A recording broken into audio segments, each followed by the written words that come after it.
there will be an impact that will alter that. Even if only 20% is invaded, you're going to alter that, to me, forever.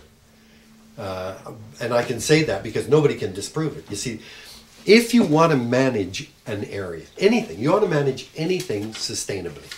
Let's forget about nature. Let's say I want to manage a candy factory, okay, and I want to keep it going for my children, grandchildren. What would you need to manage that candy factory? I would think you need two things. You need an inventory of everything that is in that factory, and you need a blueprint to show how everything in that factory interacts and works. And if you've got those two things, you could, in principle, manage that candy factory forever. Okay, well, we're now trying to manage the entire planet. So one thing you might ask is, well, how many species are there? Well, the estimates range from 2 million to 100 million. The answer is we don't know. To me, the most reasonable one that we've got is 30 million.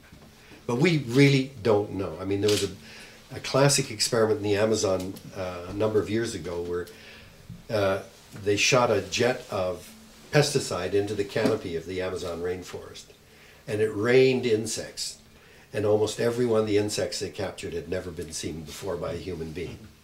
You know, so then you begin to say, well, Jesus, okay, let's suppose there are 30 million species. How many are there? I mean, how many do we know? By know, it just means someone's given a dead plant or animal a name, okay? Well, E.O. Wilson at Harvard estimates between 1.4 and 1.6 million. Now, he doesn't know precisely because a lot of scientists in different areas will give a name to the same species. So there's a lot of overlap. But we think around 1.5 million plants and animals.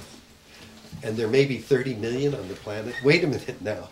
Our inventory is I guarantee you could send an entomologist out into the Peel and every day find a new species.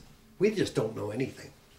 And that's giving a name to a dead plant or animal. How many do we know? How many are there? What do they eat? How do they reproduce? What is their geographic range? How many are there? We have less than 0.1% of the ones we know. We have that kind of detailed information. So how can anyone talk about managing nature? We don't have a clue.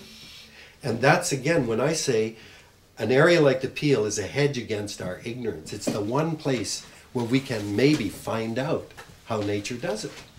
Without that, we've got no base at all.